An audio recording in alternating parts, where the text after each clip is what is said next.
فعلا يفعل فعلا ومفعلا فهو فاعل. Assalamualaikum warahmatullahi wabarakatuh. Alhamdulillah wassalatu wassalamu ala Rasulillah wa ala alihi wa ashabihi wa man wala amma ba'd. Ikhwani wa akhwati yang kami hormati rahimani wa rahimakumullah.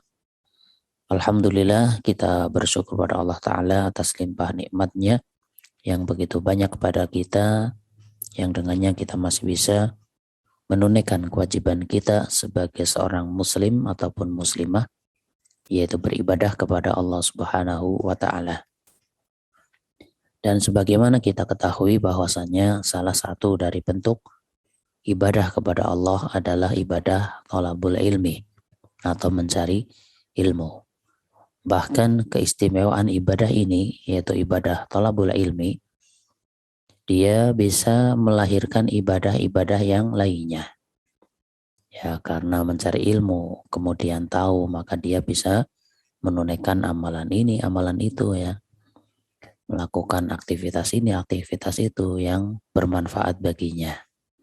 Dan itu merupakan bentuk ibadah kepada Allah. Ya, contohnya setelah mengetahui tentang ilmu sholat, maka seorang dia menjadi sholat dengan sholat yang benar. Mengetahui ilmu membaca Al-Quran misalnya, maka dia menunaikan ibadah membaca Al-Quran dengan cara yang benar. Mengetahui dalam hal ini yaitu ilmu tentang bahasa Arab ya, misalnya, maka dia bisa menunaikan ibadah kepada Allah dengan memahami Al-Quran, memahami As-Sunnah, mengajarkan keduanya sesuai dengan pemahaman para salafus salih ya kepada yang lainnya, atau disebut dengan ibadah berdakwah itu kan.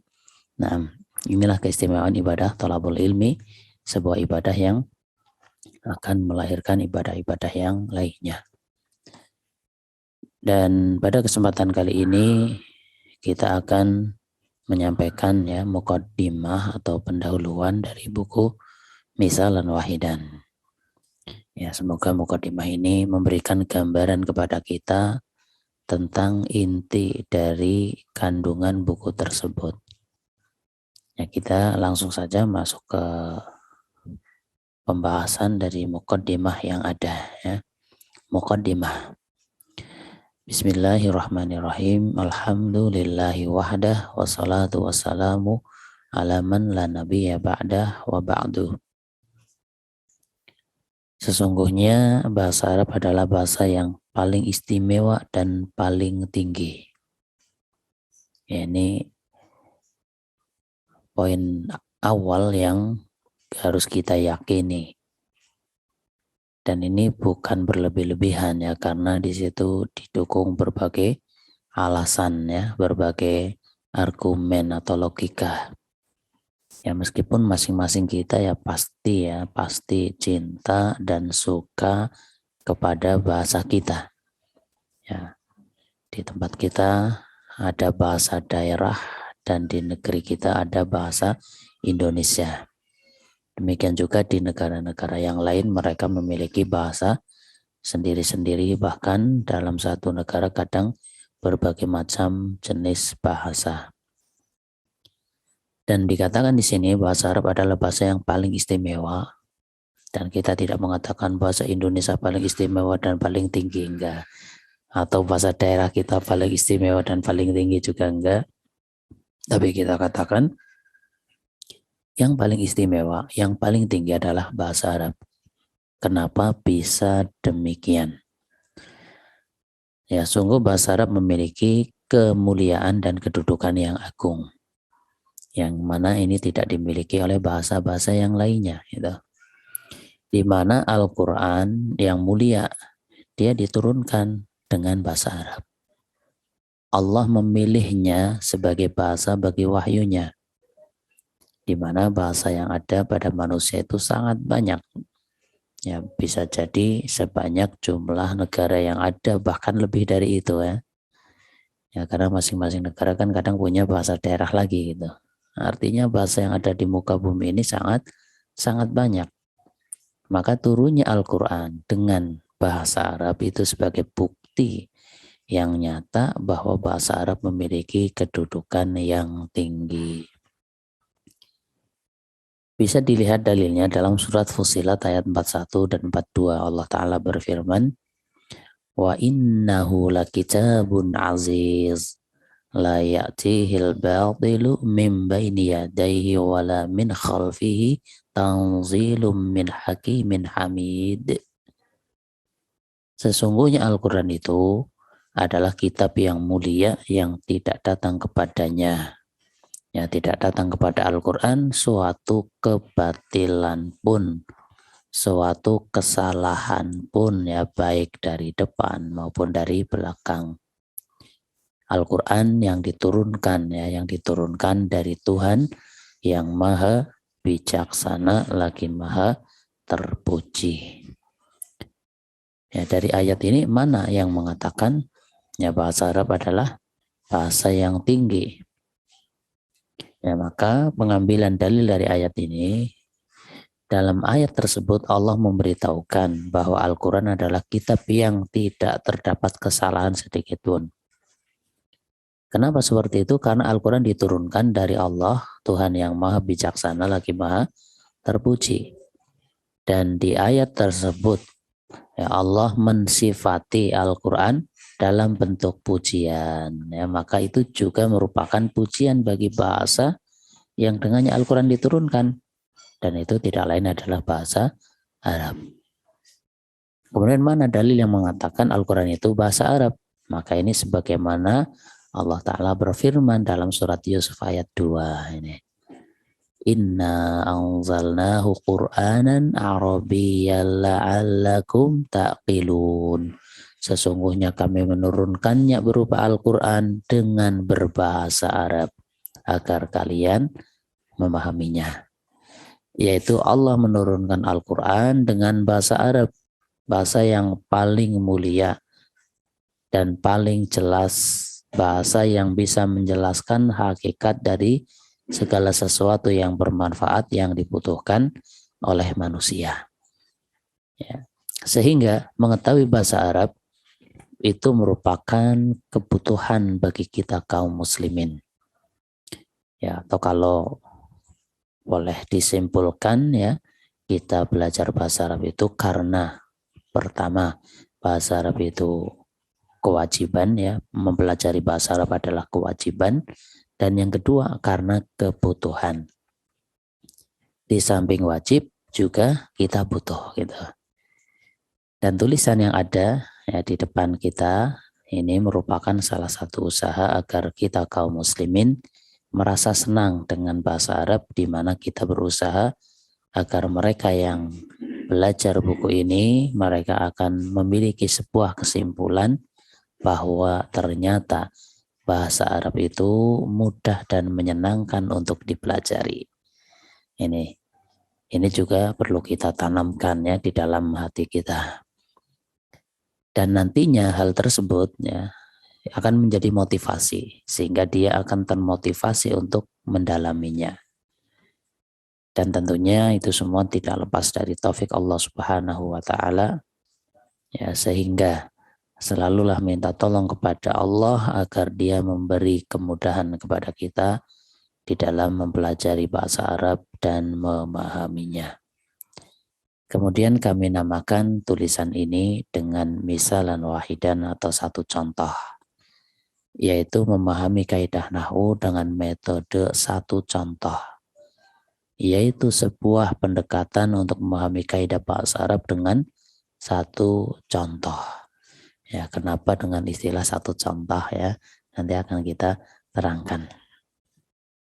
Sehingga bagi para pengajar, ini bagi kita yang nantinya setelah belajar kemudian kita ingin mengajarkan, gitu kan, ya.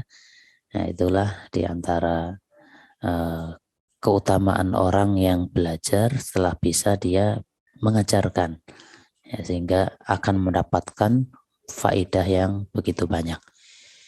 Ya, sehingga bagi para pengajar yang ingin menyampaikan tulisan ini, dia itu harus paham thariqah atau cara yang dikehendaki dari tulisan ini.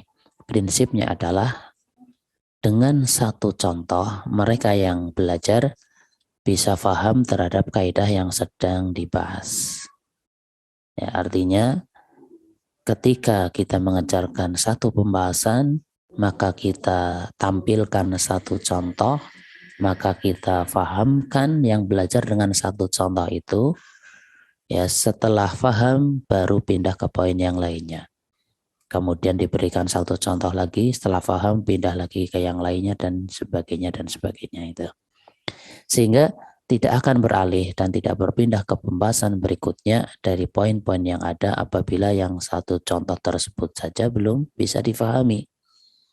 Ya, kenapa kita dengan cara seperti ini? Karena terkadang yang sering kita dapatkan di lapangan, yaitu di medan belajar bahasa Arab, ya, ketika guru memberikan satu contoh dan ternyata murid belum paham, kemudian ditambahi lagi atau ditambah lagi dengan contoh yang lain. Nah, ini biasanya apa? Maka yang terjadi adalah bertumpang tindihnya maklumat. Maklumat artinya sesuatu yang harus difahami yang banyak di dalam pikiran yang belajar. Ya, satu poin saja belum paham, kok sudah dikasih poin berikutnya, maka biasanya akan menjadi lebih tidak paham gitu. Ditambah lagi ya, sehingga yang terkadang hal tersebut menjadikan mereka yang belajar jadi merasa berat dan sulit, dan akhirnya yang terjadi adalah kebosanan dan jemu. Ya, sehingga banyak di antara mereka yang memilih untuk tidak melanjutkan belajar, dan ini sesuatu yang sangat tidak kita harapkan. Nah, jadi itulah kenyataan yang sering kita saksikan, ya. Yang namanya belajar bahasa Arab itu awalnya banyak, akhirnya tinggal satu, kadang akhirnya jadi bubar gitu, menjadi hilang kajiannya itu. Itulah yang sering kita saksikan dan itu yang tidak kita harapkan itu. Maka bisa jadi karena problem dari yang belajar sendiri, dia tidak menikmati apa yang dia pelajari. Maka keberhasilan di dalam belajar bahasa Arab di samping taufik dari Allah Ta'ala juga harus ada kerjasama yang baik antara dua pihak, yaitu pihak yang belajar dan pihak yang mengajar ini. Nah, kita akan sampaikan secara imbang apa kewajiban-kewajiban yang belajar dan apa kewajiban-kewajiban yang mengajar. Pihak yang belajar atau murid, dia harus berusaha semaksimal mungkin menggunakan potensi yang dimiliki untuk bisa memahaminya.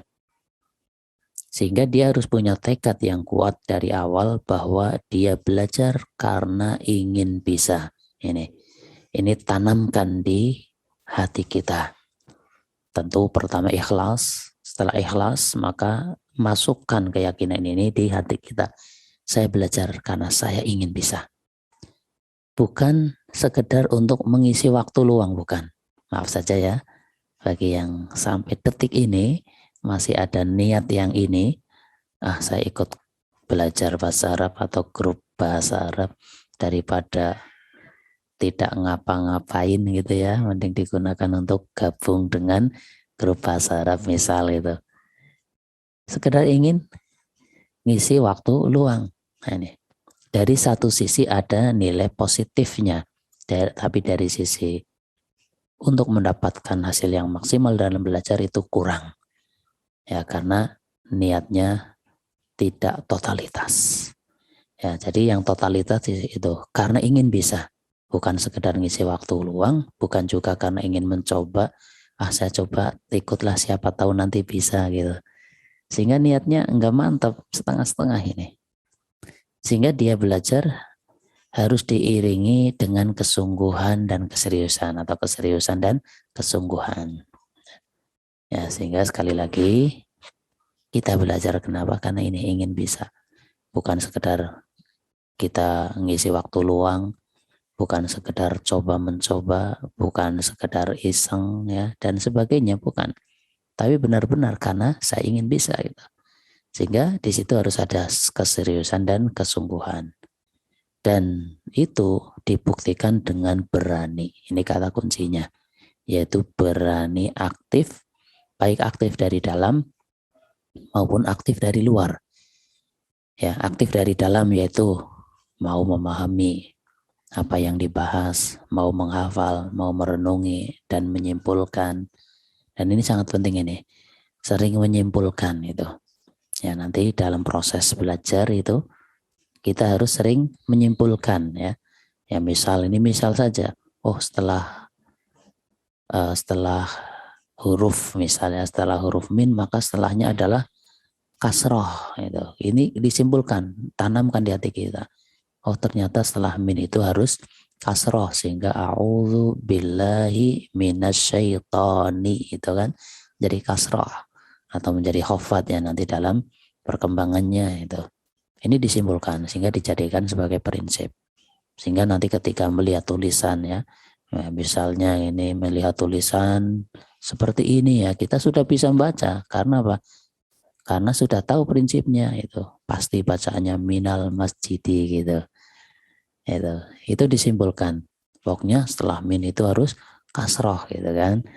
Misalnya ada tulisan seperti ini ya kita udah bisa baca walaupun tanpa harokat itu karena sudah tahu apa prinsipnya. Kaidahnya setelah min kasroh berarti minal madro sati gitu dan sebagainya gitu ya. Nah ini contoh menyimpulkan dan nanti banyak kaidah-kaidah yang sudah kita dapatkan mulai pembenahan untuk disimpulkan dimasukkan dalam hati gitu. Ini aktif dari dalam dan juga aktif dari luar dalam arti aktif secara fisik yang tampak. Apa contohnya?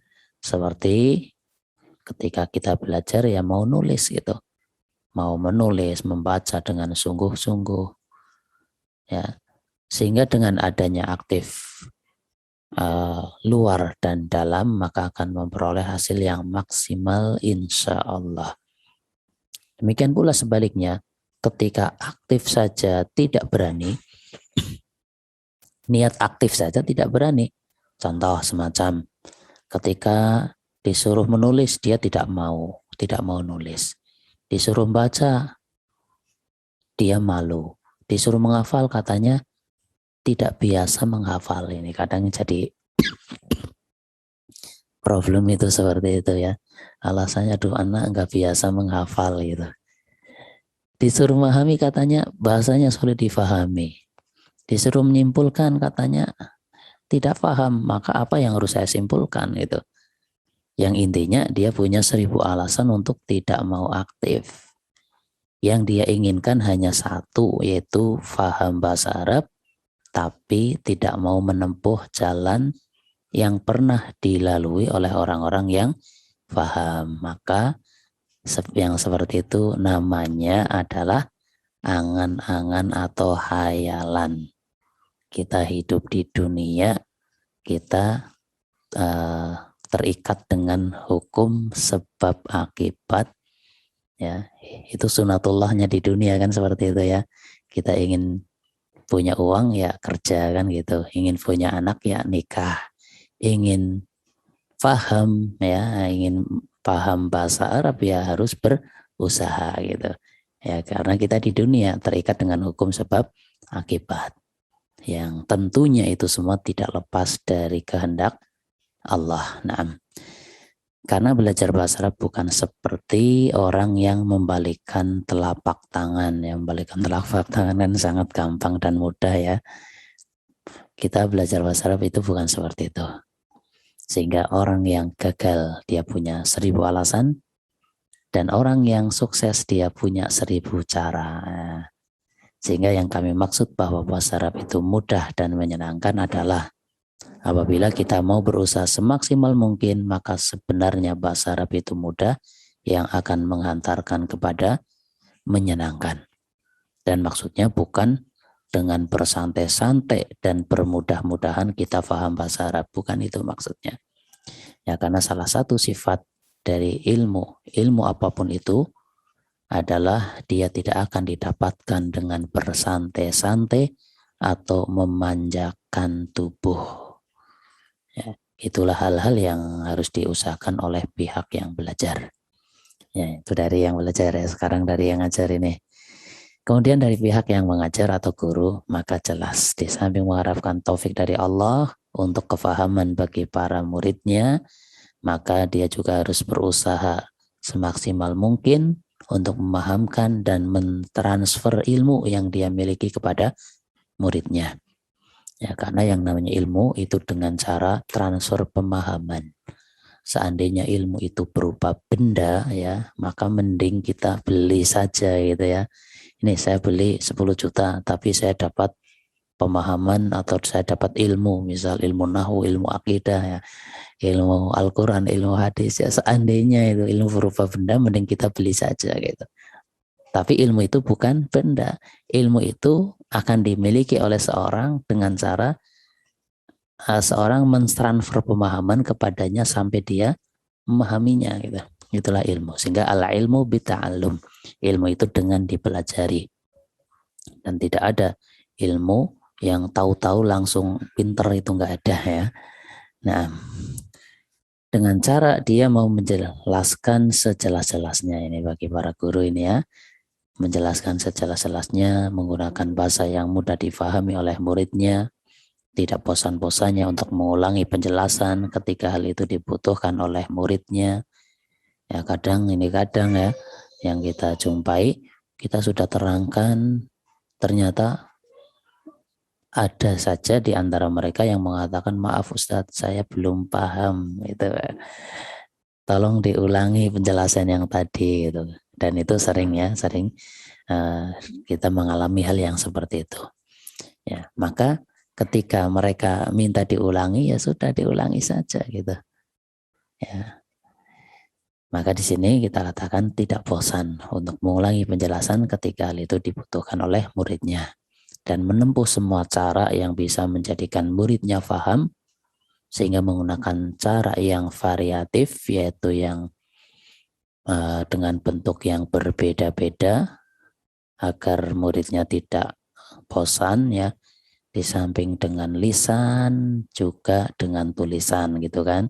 Apalagi nahwu itu sangat penting. Nahwu itu bukan seperti kita ngaji gitu ya, asal dengar, duduk dengar itu enggak. Ya, tapi guru itu penting untuk menjelaskan secara lisan iya, secara tulisan juga iya. Ya, ini cara yang variatif dan komunikatif ya. Muridnya harus sering ditanya, gimana antum sudah paham atau belum? Kalau belum paham permasalahannya di mana gitu. Itu komunikatif. Ya, seperti di samping menjelaskan secara lisan juga secara tulisan dan sering menanyakan permasalahan agar dijawab oleh muridnya. Dan cara seperti itulah yang akan diterapkan di buku Misalan Wahidan ini. Maka bagi kedua belah pihak, baik bagi yang belajar maupun yang ngajar, silahkan mintalah bagian dari jerih payah yang ada kepada Allah. Ikhlaskan niat bahwa tidak masalah sekarang kita bersusah payah, bercapek-capek melakukan ini dan itu. Ya, apalagi yang belajar kan benar-benar harus ekstra memaksimalkan potensi yang ada gitu ya. Membaca, memahami, menghafal gitu kan. Ya, bercapek-capek melakukan ini dan itu. Maka yang terpenting dan yang kita harapkan hal itu bisa sebagai tambahan dan memberatkan timbangan amal kebaikan kita di akhirat kelak. Amin ya robbal alamin. Dan Misalan Wahidan ini sangat dianjurkan bagi yang belajar secara langsung kepada seorang guru, yang mengingat pembahasan dan contoh yang ada di dalamnya amat sangat simpel. Sehingga guru itulah yang akan berusaha memahamkan dengan berbagai cara. Ya, artinya ketika kita belajar sangat baik sekali apabila kita punya pendamping ya. Misalnya untuk yang belajar secara online gitu ya. Mungkin di sekitar antum ada teman, ada orang yang bisa ditanya ya, ketika punya permasalahan bisa tanya secara langsung. Atau di grup belajar kita nanti kita fasilitasi berupa tanya jawab seperti itu ya, berupa tanya jawab, mana-mana yang kepaham silakan tanyakan dengan sedetail-detailnya, nanti kita akan berikan jawaban dengan sedetail-detailnya pula, tentunya sesuai dengan kemampuan kita. Kita ambil satu contoh, sehingga dengan contoh ini ya. Ya, dengan contoh tersebut artinya ketika guru memahamkan ya kepada kita, atau kita karena saking simpelnya kemudian kita butuh bimbingan penjelasan dari seorang guru yang di situ dengan menggunakan satu contoh, karena saking simpelnya kan berarti satu contoh ini targetnya harus sudah paham baru pindah ke contoh yang lain ya, sehingga dengan contoh ini nanti akan bisa dikembangkan sendiri tentang cara penyampaian buku ini. Nah, karena tulisan ini adalah untuk yang benar-benar pemula, maka bahasa yang digunakan adalah bahasa yang paling mudah difahami terlebih dahulu. Ya, misal untuk istilah i'rab, ya, untuk awal-awal maksudnya ya, belum kita gunakan rofa, nasab, khafad, dan jazm, tapi masih pakai istilah yang lebih familiar di antara kita kaum muslimin adalah dhammah, fathah, kasroh, dan sukun itu. Ya, misal kita membahas tentang fa'il ya, sebagai satu gambaran. Fa'il adalah isim yang berposisi sebagai yang melakukan perbuatan dan dia berharokat dhammah dan letaknya setelah fi'il ini. Nah, ketika kita mengajarkan buku ini, contoh yang mengajarkan tentang fa'il, maka sampaikan kata kunci dari fa'il. Sehingga bisa kita simpulkan bahwa fa'il itu adalah isim yang pertama dari sisi posisi, dari sisi makna dia berposisi yang melakukan perbuatan atau pelaku atau subjek dari sisi makna. Dari sisi harokatnya dhammah, dari sisi letaknya setelah fi'il. Tiga ini ditanamkan. Ya. Jadi kalau memenuhi tiga kriteria ini barulah disebut sebagai fa'il. Misal ada isim yang dia sebagai objek dari perbuatan. Apakah dia fa'il? Tentu bukan fa'il itu. Namanya saja objek padahal syaratnya subjek gitu. Misal ada isim yang harokatnya fathah, apakah dia fa'il? Maka jawabannya ya tentu bukan fa'il. Karena fa'il itu kan syaratnya dhammah. Kok ada isim fathah berarti bukan fa'il. Misal ada isim harokatnya kasroh, apakah dia fa'il? Misal ada isim letaknya sebelum fi'il, apakah dia fa'il gitu. Ini hal-hal yang perlu ditanyakan ya ketika menjelaskan tentang fa'il dalam rangka apa? Untuk memasukkan pemahaman. Sekarang kita lihat contoh fa'il, misal gini. Jalasa Muhammadun, Muhammad telah duduk. Maka kita simpulkan lafaz Muhammad adalah fa'il. Alasannya pertama, dia secara makna adalah pelaku. Ya, Muhammad telah duduk, berarti kan Muhammad pelaku. Dari sisi harokat dia harokatnya dhammah. Letaknya juga setelah fi'il.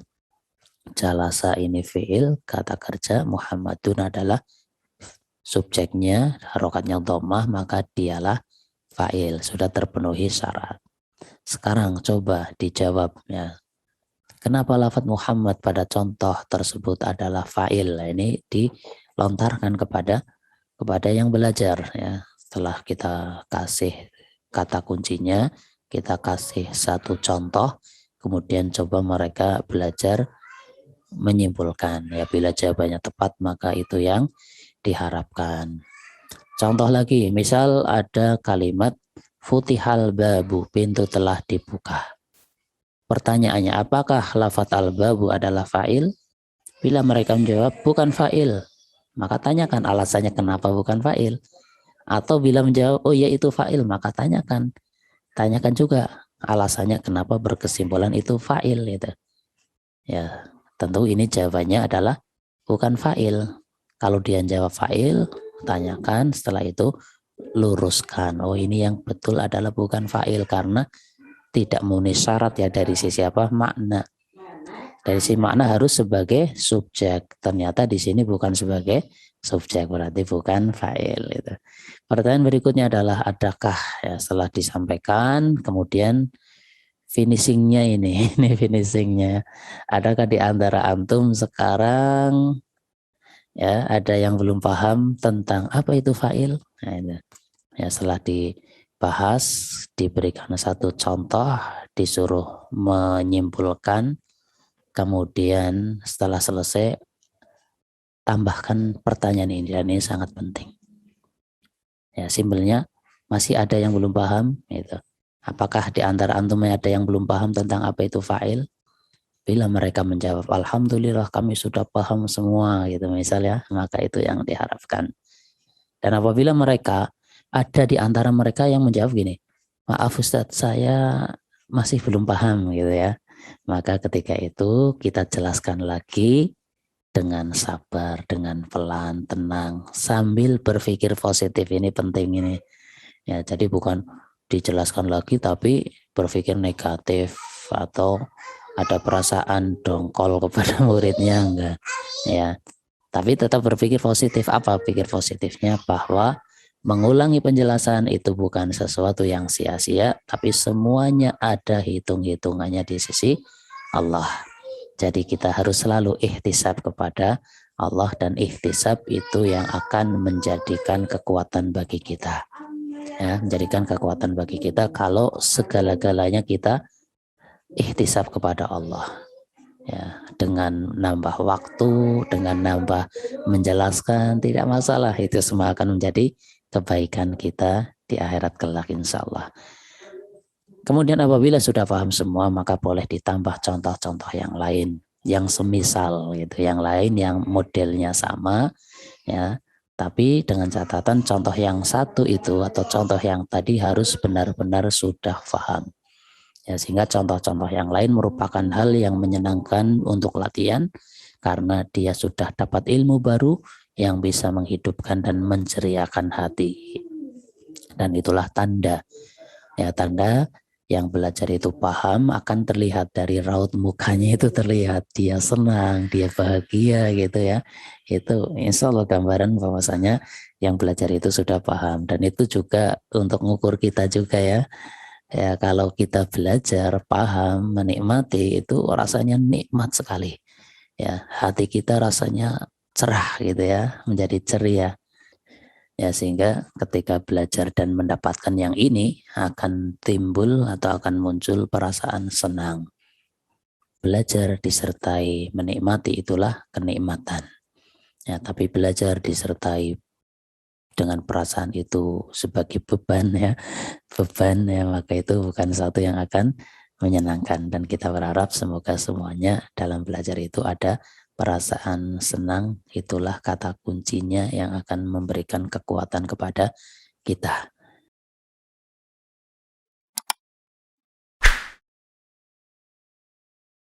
Ya, sehingga jangan heran kalau ada orang yang hidupnya kok untuk belajar, belajar, dan belajar.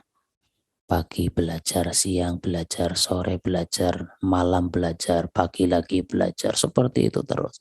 Kok bisa gitu kan pertanyaannya?